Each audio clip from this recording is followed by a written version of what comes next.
Today on Drawbli, I am studying the art of one of my all-time favorite illustrators, Chris Riddell. hey, I'm Ben. And I'm Abby. And we're drawing together because art is better with friends. So click that subscribe button if you're new around here. And check out our guidebook on daily drawing linked below. Abby, tell me about Chris Riddell. I'm unfamiliar with Chris Riddell. He is like the dawn of my love relationship with line art. Your love relationship? I love lines. You know I love lines. You're cheating on me? Not with lines. Not with anyone.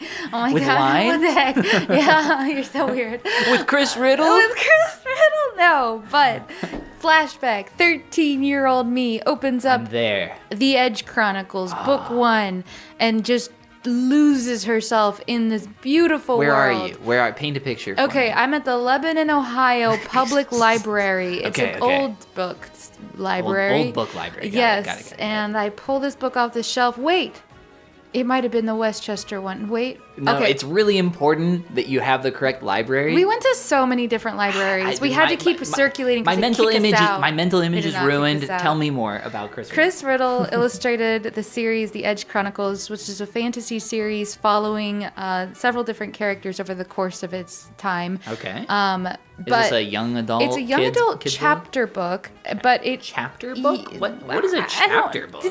Well, A book with chapters in it it? differentiates a young adult book from books that are shorter. Like, it was a young adult novel. And it was a very wild world with wild creations, furthermore brought to life by the just, in my opinion, the most stunningly amazing artwork of Chris Riddell. And it was stunning not just because of his mastery of lines and his ability were to they create the beautiful author as characters. well? No. Okay. But he also, and I really should have copied this here, he also had a very delightful way of illustrating the grotesque. Oh, And there were really? certain images in the book that were like, this was kind of pre-internet, really like the, pre the internet showing you everything that's you were gross at under a the sun. library. I know. So some of the images like of these moments of these books where a character like has all like the fluid just evaporated from his body and he's just like this Ooh. dried husk. Oh, just some of the most like I had pages in those books that I was like barely courageous enough to flip to because they were so grotesque, not gruesome, not graphic, just like ooh, disgusting. And the creatures were really cool too. But were there a lot of these Edge Chronicle books? there's like 7 or 8 or so. I'm not exactly And they were all sure. illustrated? All of them by the same Wow, illustrator. that's cool. And they have beautiful like imagery of sky ships, like sailing ships that are in the sky, very Treasure Planet. Oh. What was the series about? Well, that's the thing. The story was so chaotic that I couldn't say it was about any one thing besides like these different groups vying for power, but you're also following the adventures of Twig, one of the protagonists, and his whole journey just feels like the whole time you're like, does he matter? He could just die at any moment, and I feel like the story would somehow keep going, and it made his risks seem really real to me. Interesting. The whole thing just felt so chaotic. Anyway, so the art, this is just little sketches that I found from Chris Riddell on like Pinterest. And I like the way he draws women, although he doesn't actually draw that many just like stereotypical beautiful women in the Edge Chronicles. The hair on this is so cool. Yeah, I really, and since my earliest interest in line art seems to stem from Chris Riddell's style, I really just wanted to really copy his work. So to you some would say extent. Chris Riddell is a big, important piece of your art history. Yes, I don't know what he looks like. I don't know much about him other than that I like his art. But yeah, he's super, super cool. Abby, I follow thousands of artists online, and I probably know what 2 of them look like. Oh my gosh. Oh, look, see to the left of this girl, you can kind of see one of his creatures in the background a little bit. Yeah, I really like this style too. This one in particular is super interesting. He does a lot with very wide set eyes, very delicate, small like noses and large foreheads on his characters. Kind of Anya Taylor-Joy if you think about it. And I like that. No comment. It's like, yeah. I really like that. It's a interesting thing to me that is almost like pushing into not stereotypically very like beautiful or pretty, but still has like a very magnetic effect. I didn't do a very good job on this one, but I enjoyed working on it. I love the way he does clothing as well. And really, when you take the time to actually copy somebody else's work, the focal point, once you actually sat there and been drawing for a long time, you stop caring about the face. You're like, how did he draw so many like wrinkles in this one sleeve? And you think, wow, he took so much longer on this sleeve than I could have possibly imagined. Yeah, you're drawn to what interests you, which sounds like is probably things that really interested Chris Riddell a lot as well, because he clearly put a lot of work into those folds and wrinkles. I love the way he draws hands too. Something about just copying his hands. His hands look really cool, actually. It's really started to like open my mind on being able to draw hands. A goal of mine would be able to draw hands from different angles without reference. Not a necessary skill. Reference is very important and we should use it. But I like the practice of it as much as anybody likes drawing, you know, a random face, doodle a face. Can you doodle hands too? Because that's fun too. Hands and faces are the two most difficult things to draw, in my opinion. Or at least agree. they're the two most difficult things to sculpt. Yeah, they're very hard to convey because we're so attuned to when they look off. They're hard to get right. Hands are just deceptively complex.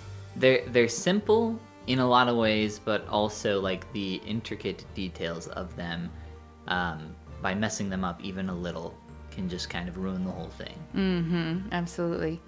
So when you were doing these studies of Chris Riddell, did you walk away feeling like there was something you learned that you didn't expect to learn, or was there something that you were like more interested in after leaving here?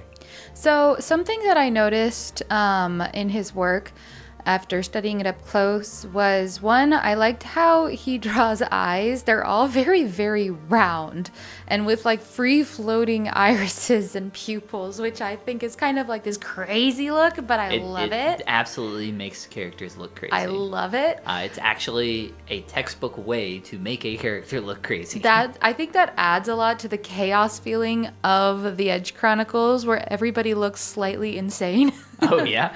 Yeah. I can see that. And incapable of madness at any moment. And then one thing I liked as well was his way of indicating form. You see he does a lot of like inking, so there's not really shading. But we do get the sense of form. For example, on this gentleman's face, look at the small lines on his nose. Yeah, there's a lot of hatching going on. A lot of hatching, and I'm very interested in the decisions made in that hatching. You know, why this hatch here? Why specifically there? And what did you learn? Did you figure it out? No, The secret? but I decided that, you know, I need to make sure I dedicate time in the future, if I'm drawing faces, to taking time to indicate small changes in form with that subtle hatching. Take the time to do that, because something I realized was it takes a lot of time to put in that hatching. It feels so small and insignificant compared to the, you know, of course, the very satisfying form of the outline of the nose or the eyebrows. So Well, I see at least two different reasons why they added hatching to that person's face. The first is for like shading warm areas, such as the nose and cheeks, but also to shade slightly shadowed areas, like the shading on the under eye cheekbone area to indicate like the protrusion of the cheekbone, which you can see on the outer side of the face as well. yeah, it gives the face a lot more of like a whimsical characteriness. I love the way he drew this lady's face too, with this very prominent chin. Yeah.